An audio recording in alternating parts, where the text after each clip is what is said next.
Welcome to my YouTube channel the need. इस channel पे हम फिर से आप लोगों के सामने क्लास 10 मैथमेटिक्स को लेकर आ गया हूँ, जिसमें हम लोग चैप्टर 5 एपी के बारे में पढ़ रहे हैं। एपी के nth टर्म के बारे में हमने लास्ट वीडियो में देखा था। अब इस वीडियो में sum of n term of AP के बारे में पढ़ेंगे। पहले इसके फॉर्मूला को वेरीफाई करेंगे और फिर उससे रिलेटेड वीडियो को देखेंगे। जैसा कि हम जानते हैं कि एपी का जो टर्म्स होता है जनरल फॉर्म ए प्लस डी, ए प्लस 2d और लास्ट टर्म को अगर हम एल से रिप्रेजेंट कर दें तो इससे पहले वाला टर्म क्या हो जाएगा, एल माइनस डी, और इससे पहले का अगर टर्म लिखें तो क्या होगा, एल माइनस 2d।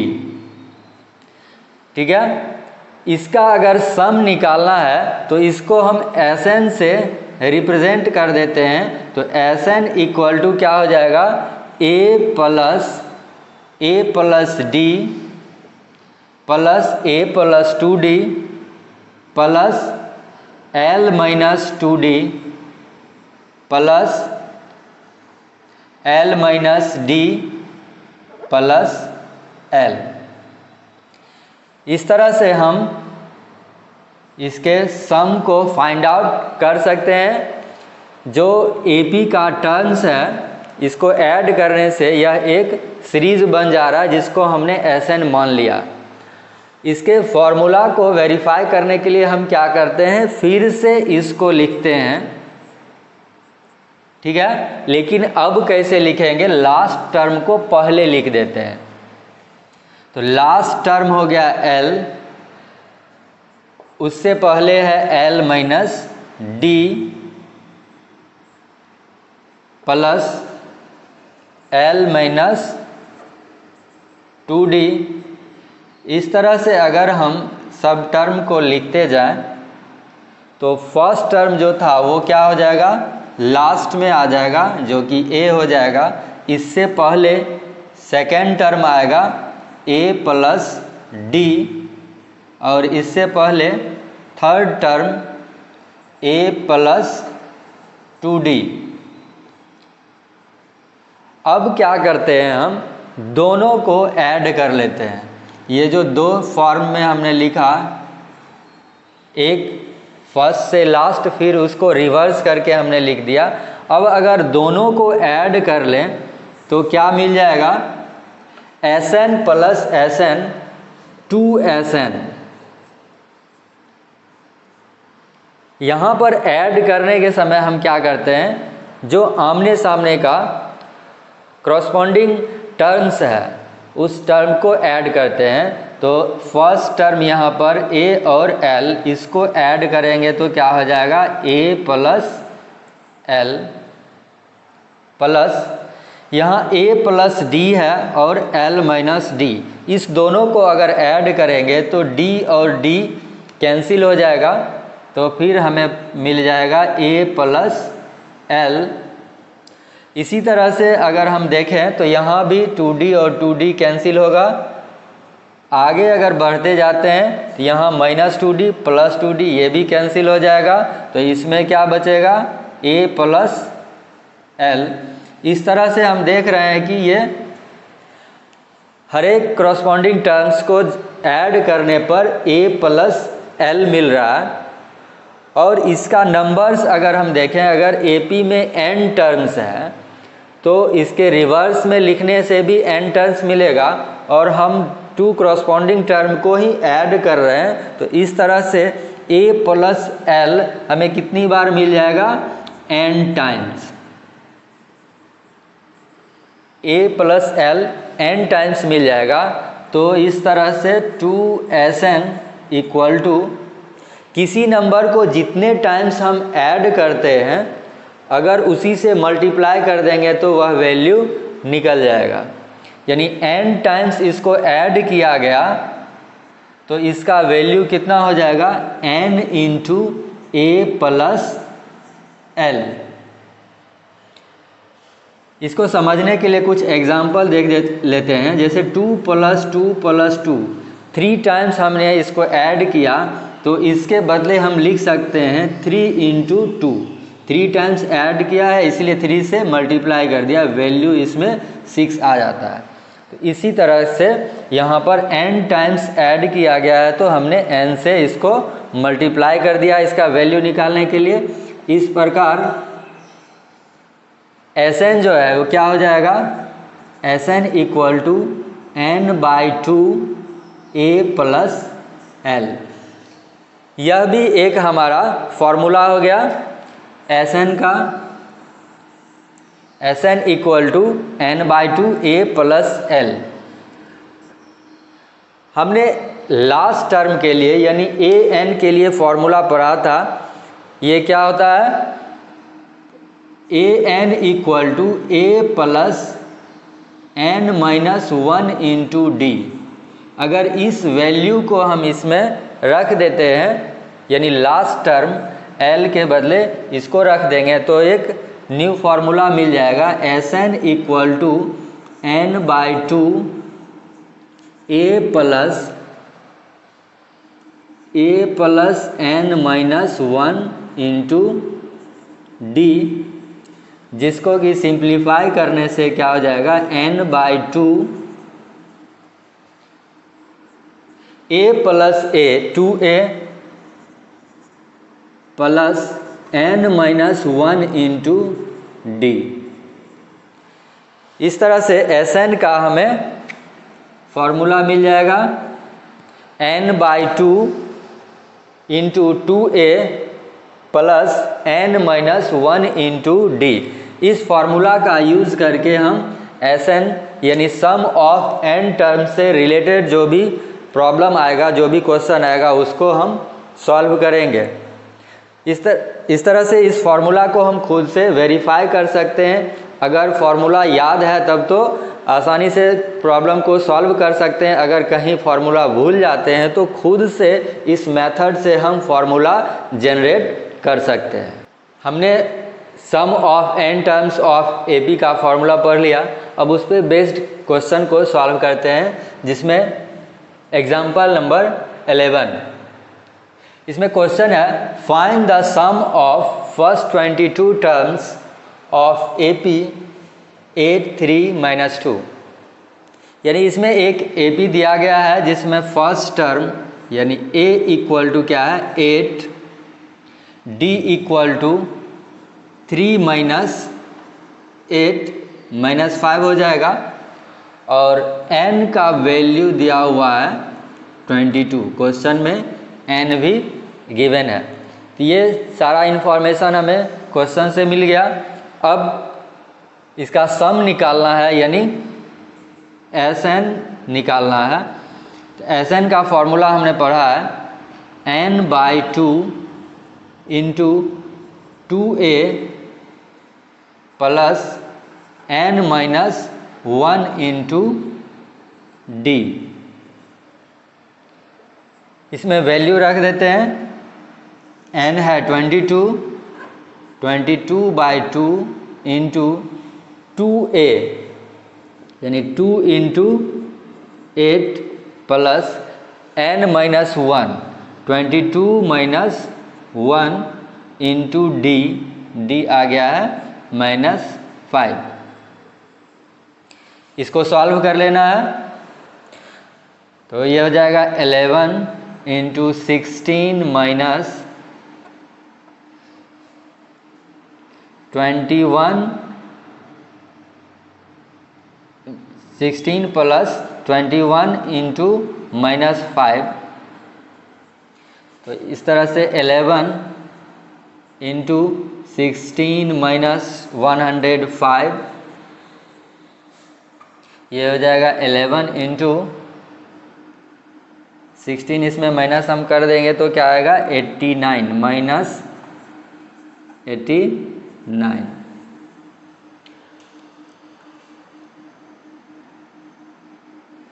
इसको मल्टीप्लाई कर लेते हैं तो 89 × 11 क्या हो जाएगा 9, 9, 8, 17 और 819, यानी 900 माइनस 979 हमारा आंसर हो जाएगा।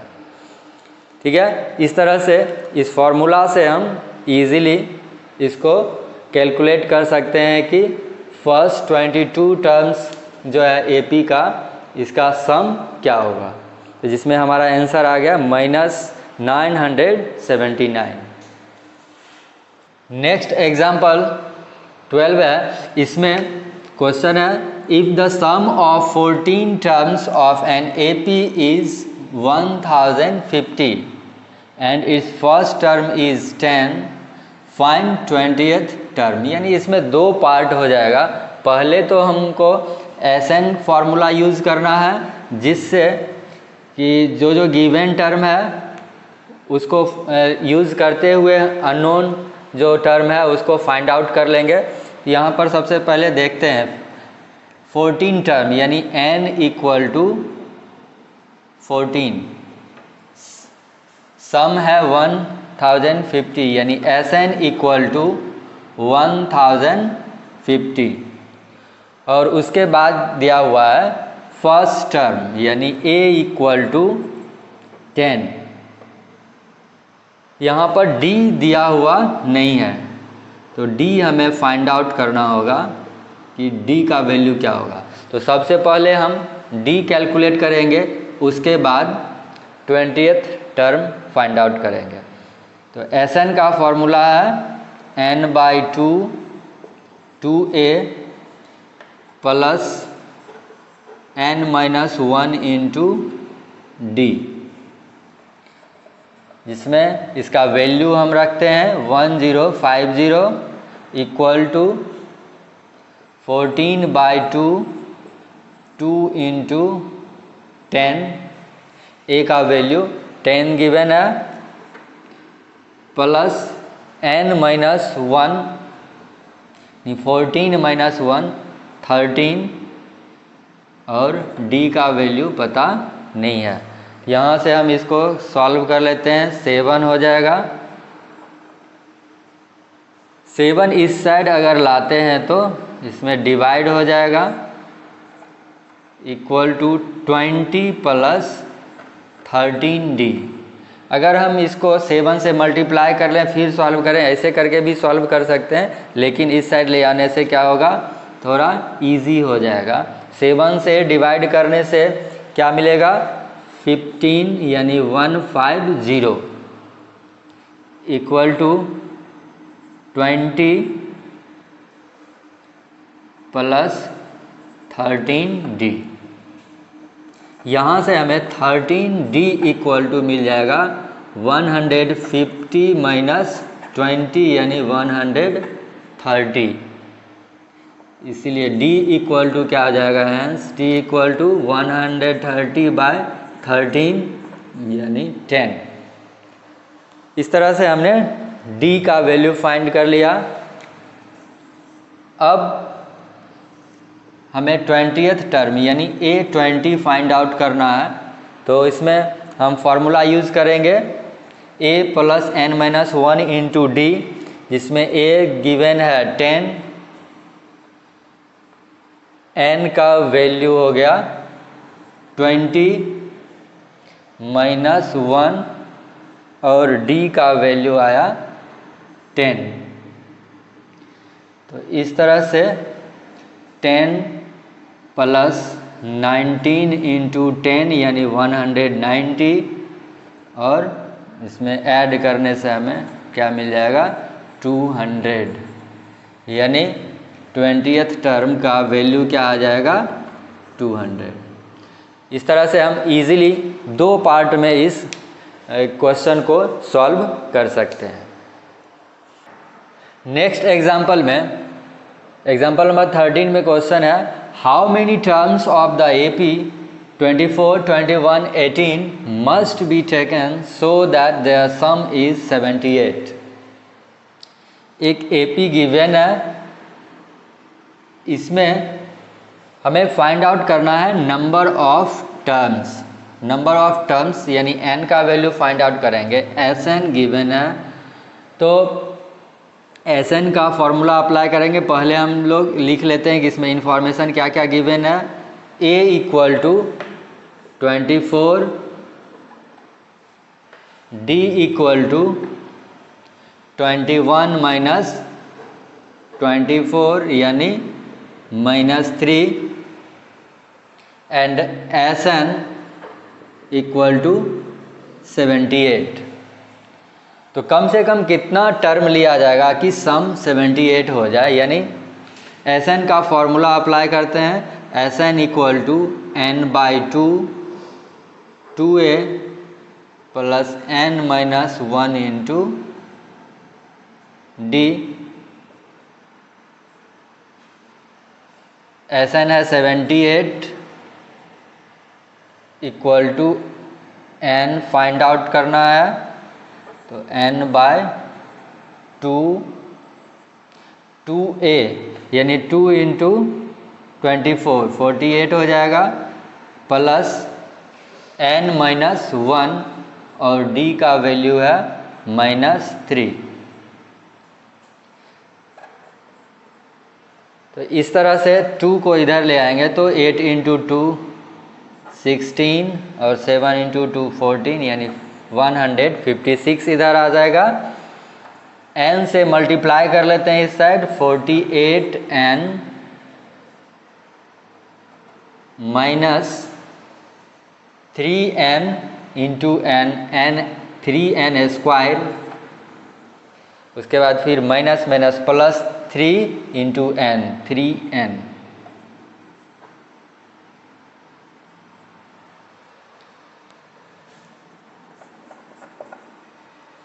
अब हम ये सारे टर्म्स को इसमें LHS में ले आते हैं, तो हो जाएगा 3n square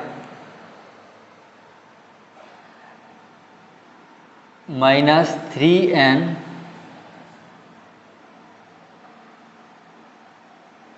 minus 48n plus 156 equal to 0।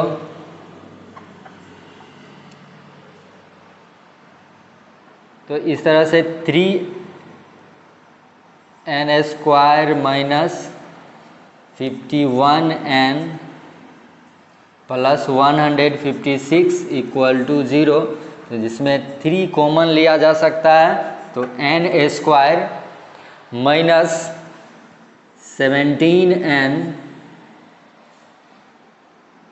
Plus 52 equal to 0। तो हमें इससे n का वैल्यू कैलकुलेट करना है।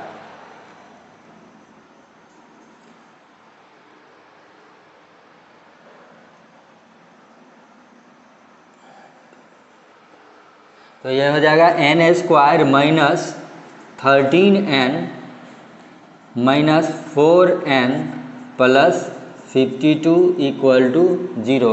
तो ये जो मिड टर्म को स्प्लिट करते हैं, तो इसके लिए हम क्या करेंगे, 52 का फैक्टराइजेशन करेंगे।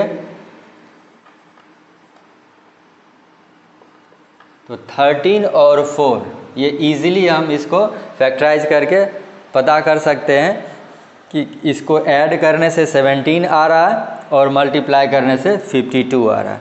क्योंकि इसमें माइनस लगा हुआ -17 है, तो दोनों में हमने माइनस लगा दिया। अब यहाँ पर n कॉमन आ जाएगा, तो n-13 into -4 into n-13 equal to 0।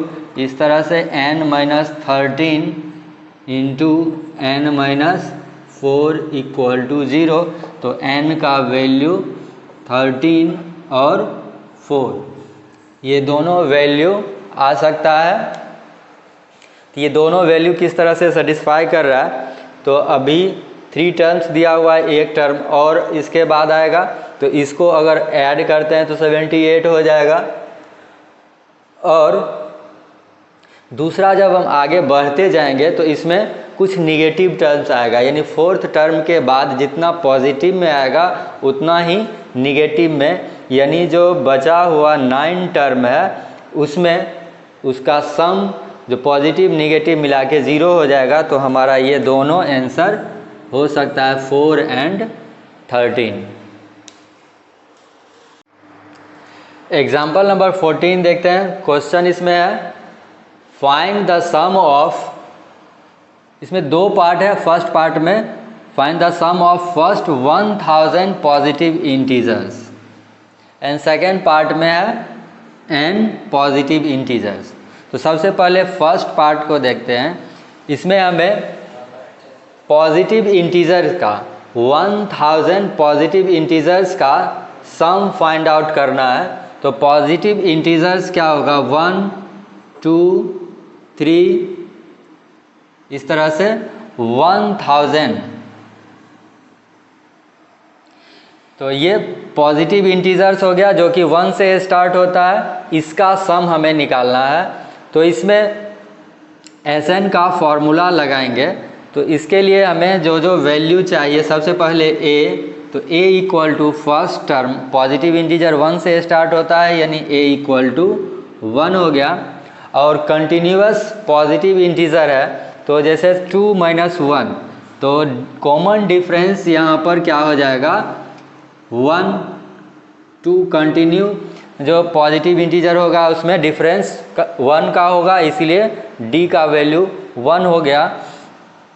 और तो इस तरह से इसमें n equal to 1000 positive integer है, तो n इक्वल टू हो गया 1000। तो Sn का फॉर्मूला अप्लाई करेंगे, n/2 into 2a plus n-1 into d। तो n का वैल्यू हो गया 1000/2 2a यानी 2 इंटू 1 2 हो जाएगा, प्लस n-1 1000 - 1 करने से क्या मिलेगा, 999 इंटू d। d का वैल्यू कितना है, 1। तो 1 से मल्टीप्लाई करने में इसका वैल्यू वही रह जाएगा। तो इस तरह से यहाँ पर आ जाएगा 500 इंटू, इसमें 1 ऐड करने से हो जाएगा 1001। इसको मल्टीप्लाई कर लेते हैं, तो क्या हो जाएगा 500 यही इसका आंसर हो जाएगा। इसमें हम एक दूसरा मेथड भी अप्लाई कर सकते हैं Sn का, जो कि हमने पढ़ा था n/2 into a plus l। यहाँ चूँकि लास्ट टर्म हमें पता है, क्योंकि 1 से अगर कोई पॉजिटिव नंबर स्टार्ट होता है, 1000 पॉजिटिव इंटीजर को लिखना है, तो लास्ट क्या हो जाएगा 1000। तो इस फार्मूला से भी हम आसानी से सॉल्व कर सकते हैं। 1000/2 इंटू 1 प्लस 1000, तो इससे भी आसानी से हम वैल्यू कैलकुलेट कर लेंगे, जो कि सेम वैल्यू आएगा। ठीक है, तो इस तरह से हम 1000 पॉजिटिव इंटीजर का वैल्यू कैलकुलेट कर सकते हैं। तो इसमें आंसर हो जाएगा 500 ये फर्स्ट का आंसर हो गया। सेकंड में n पॉजिटिव इंटीजर्स का सम फाइंड आउट करना है। तो हम इसमें Sn का जो फॉर्मूला है उसको देखते हैं।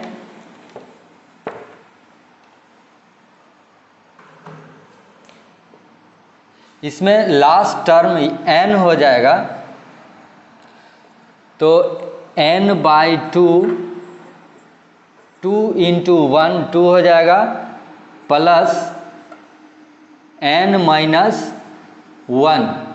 Into d। d का वैल्यू भी 1 है, तो n/2 इंटू 2 प्लस n-1 यानी n इंटू n प्लस 1 2 - 1 हो जाएगा n प्लस 1/2। इस तरह से n पॉजिटिव इंटीजर्स का सम क्या हो जाएगा, n इंटू n प्लस 1/2 2 इस फॉर्मूला का अप्लाई करेंगे तो इसमें भी आसानी से a के बदले 1 लिखेंगे और l के बदले n, तो इस n इंटू n प्लस 1/2 ये हमारा फॉर्मूला हो जाएगा। इसके लिए n पॉजिटिव इंटीजर के लिए n इंटू n प्लस 1/2। तो आसानी से इस दोनों पार्ट को हम सॉल्व कर सकते हैं इस Sn के फॉर्मूला का यूज़ करके। नेक्स्ट क्वेश्चन नंबर 15 पर आते हैं।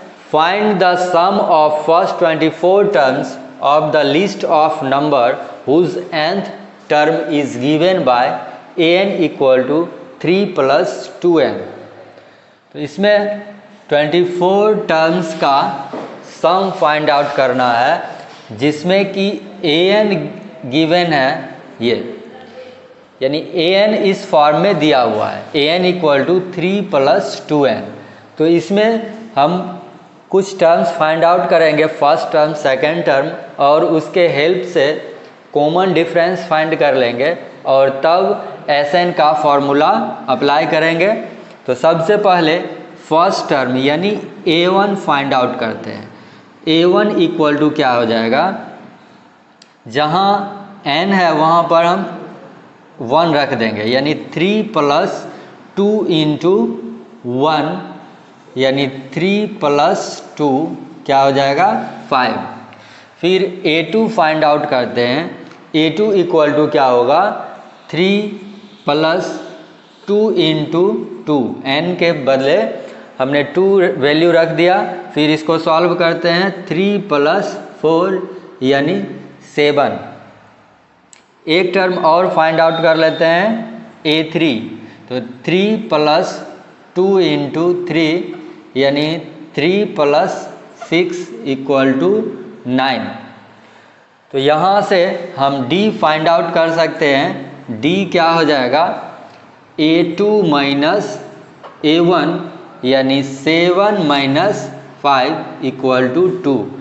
इसी तरह से a3 माइनस a2 भी करेंगे तो 9 माइनस 7 यहाँ भी 2 आएगा। इससे हम ये समझ सकते हैं कि हमें ये जो टर्म्स दिया गया इससे AP मिल जाएगा। तो क्या क्या मिला है, a इक्वल टू a1 हो गया, यानी a का वैल्यू 5, और d हमने फाइंड आउट कर लिया। n दिया हुआ है 24, तो Sn क्या हो जाएगा n/2 2a plus n minus 1 into d। Value सबका रख देते हैं। n है 24/2 इंटू 2a, तो 2 इंटू 5, a का वैल्यू हमने 5 निकाला है। अब n माइनस 1 यानी 23, 24 माइनस 1 23 हो गया, इंटू d का वैल्यू 2। इस तरह से 24/2 क्या हो जाएगा 12 इंटू 5 इंटू 2 10 हो गया, plus 23 into 2 46, 12 into 56,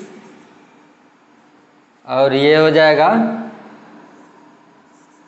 12 into 6 72 plus 7, 22 into 5 60 plus 7 67। इस तरह से 12 और 56 को मल्टीप्लाई करके हम आंसर फाइंड आउट कर सकते हैं। ये जो कि हो जाएगा 672। इसका मतलब जो an गिवन है इससे हम अगर 24 टर्म्स फाइंड आउट करें और उसको ऐड करें तो हमारा आंसर क्या हो जाएगा 672। इस चैप्टर का लास्ट एग्जाम्पल नंबर 16 है। इसमें क्वेश्चन थोड़ा देखने में लॉन्ग लग रहा है, इसको ध्यान से पहले क्वेश्चन को समझेंगे। ये क्वेश्चन क्या है, a manufacturer of TV set produce 600 sets in 3rd year. 600 sets in third year and 700 sets in 7th year, assuming that production is increases uniformly by fixed number every year. Find production in first year, production in 10th year and total production in 7 years. एक TV set का manufacturer है जो third year में 600 set produce करता है, इसके बाद 7th year में 700 सेट्स प्रोड्यूस करता है, और ये हमको मानना है कि हर एक ईयर में जो प्रोडक्शन इंक्रीज़ हो रहा है वह यूनिफॉर्मली हो रहा है, यानी सेम नंबर से इंक्रीज़ हो रहा है, यानी यह एपी में है। तो हमें पता करना है कि फर्स्ट ईयर में कितना टीवी सेट प्रोड्यूस हुआ, 10th ईयर में कितना हुआ और 7 ईयर में टोटल कितना टीवी सेट्स प्रोड्यूस हुआ। तो फर्स्ट ईयर का हम मान लेते हैं a, let production in first year be a, तो यानी फर्स्ट टर्म हमारा हो गया ए, और हर एक ईयर में जो number of TV sets production increase होता है उसको हम डी मान लेते हैं। तो थर्ड ईयर में कितना हो जाएगा, a plus n minus 1 into d, तो 3 माइनस 1 करेंगे तो क्या आएगा 2, यानी थर्ड ईयर का कितना हो जाएगा ए प्लस 2d जो कि 600 के इक्वल है। इसको हम फर्स्ट इक्वेशन मान लेंगे। उसके बाद जो 7th ईयर में प्रोडक्शन है वो हो जाएगा ए प्लस 7 माइनस 1 यानी 6, तो ए प्लस 6d इक्वल टू 700। इस दोनों इक्वेशन को सॉल्व करेंगे तो इक्वेशन 2 माइनस 1, इक्वेशन 2 माइनस 1 करेंगे तो क्या होगा, ए और ए कैंसिल हो जाएगा और 6d माइनस 2d हो जाएगा 4d, और 700 माइनस 600 ये क्या मिल जाएगा 100। हमने क्या किया है, इक्वेशन 2 में इक्वेशन 1 को सब्ट्रैक्ट किया, तो 4d इक्वल टू 100 आ गया, तो d इक्वल टू क्या हो जाएगा 25, 100/4 25 आ गया। अब इससे हम इस वैल्यू को फर्स्ट इक्वेशन में रखेंगे तो क्या हो जाएगा, फ्रॉम इक्वेशन फर्स्ट इक्वेशन में हम d का वैल्यू अगर रखते हैं तो a प्लस 2d यानी 50, a प्लस 50 इक्वल टू 600, तो इससे a मिल जाएगा 600 माइनस 50 यानी 550, यानी फर्स्ट ईयर में कितना प्रोडक्शन हुआ, फर्स्ट ईयर में नंबर ऑफ टीवी सेट्स का प्रोडक्शन कितना हो जाएगा 550, यानी फर्स्ट पार्ट का आंसर हमारा हो जाएगा 550। ये फर्स्ट पार्ट का आंसर हो गया। सेकेंड पार्ट में निकालना है 10th ईयर में प्रोडक्शन, यानी A10। 10th ईयर में प्रोडक्शन कितना हो जाएगा, तो A जिसका कि हमने वैल्यू कैलकुलेट कर लिया है 550 प्लस n माइनस 1, 10 माइनस 1 यानी 9 इंटू D का वैल्यू हमने कैलकुलेट किया है 25, तो D का वैल्यू हम रख देंगे 25। इसको फिर सॉल्व कर लेते हैं तो 550 प्लस 9 इंटू 25 ये कितना हो जाएगा 225, और ऐड करने से 5 प्लस 2 7 यानी 775। तो जो सेकेंड पार्ट था प्रोडक्शन इन 10th ईयर, तो इसका आंसर क्या हो जाएगा 775, यानी 10th ईयर में टीवी सेट्स का प्रोडक्शन 775 हो जाएगा। और थर्ड पार्ट में पूछ रहा है टोटल प्रोडक्शन इन 7 ईयर्स, तो S7 ईयर में जो टोटल प्रोडक्शन हुआ है उसको फाइंड आउट करना है। तो इसमें हम फॉर्मूला अप्लाई करेंगे 7/2 2a, a का वैल्यू हमने फाइंड आउट किया है 550, तो 2a हो जाएगा 1100 प्लस 7 - 1 यानी 6, n - 1d करते हैं तो 7 - 1 क्या हो गया 6, तो 6 × d है 25, तो इसका वैल्यू यहाँ पर रख दिए। फिर इसको कैलकुलेट कर लेते हैं 7/2 × 1100 प्लस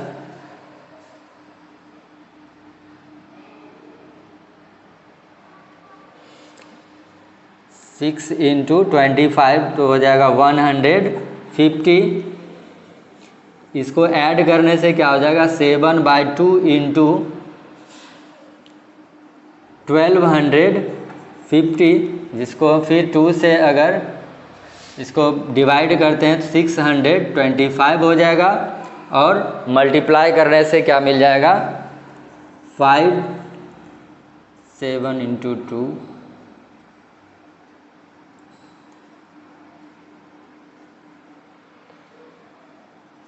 4375। तो इसको हम मल्टीप्लाई करके ये आंसर फाइंड आउट कर सकते हैं।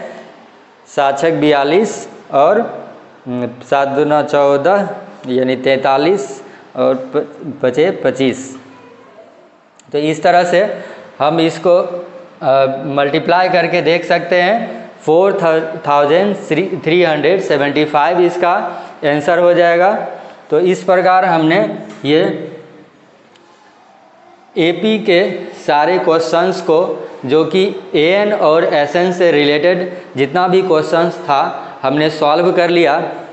यहाँ पर हमने जो वादा किया था आप लोगों से कि मैं दिसंबर तक आप लोगों का सिलेबस कंप्लीट कर दूंगा, उसमें हम लोग एकदम सही समय से चल रहे हैं, जो कि लगभग 1 मंथ भी अभी कंप्लीट नहीं हुआ है। हमने 1/3 सिलेबस आप लोगों का कवर कर लिया है, जिसमें 5 चैप्टर्स कंप्लीट हो गए हैं। तो आप लोग इस वीडियो को सही से देखिए, और इसमें जो क्वेश्चंस है, ये जो लास्ट एक्सरसाइज 5.3 है, उसके क्वेश्चंस को सॉल्व कीजिए। अब आप लोगों के तरफ से मैं ये चाहूँगा कि आप लोग भी मुझे सपोर्ट कीजिए। जैसा कि मैं वादा किया था उसमें मैं खरा उतर रहा हूँ, तो आप लोग भी मुझे सपोर्ट कीजिए। ज़्यादा से ज़्यादा इस वीडियो को शेयर कीजिए, और मेरा यह टारगेट है कि जब 100 सब्सक्राइबर पूरे हो जाते हैं तो मैं साइंस सब्जेक्ट को भी वीडियो के माध्यम से आप लोगों को पहुंचाऊंगा, और साइंस सब्जेक्ट को भी इसी तरह से अच्छे से समझाते हुए पूरे सिलेबस को कंप्लीट करूंगा। तो ज़्यादा से ज़्यादा इसको शेयर कीजिए, और जल्दी से जल्दी 100 सब्सक्राइबर पूरा कीजिए। मैं आप लोगों को इसमें अपने तरफ से 100% दूंगा, और यह मेरे तरफ से यह वादा है कि आप लोग ज़रूर सफल होंगे और अच्छा बोर्ड में अच्छे मार्क्स लेकर आएंगे। तो इस वीडियो को लाइक कीजिए, ज़्यादा से ज़्यादा शेयर कीजिए। मिलते हैं नेक्स्ट वीडियो में। धन्यवाद, थैंक यू।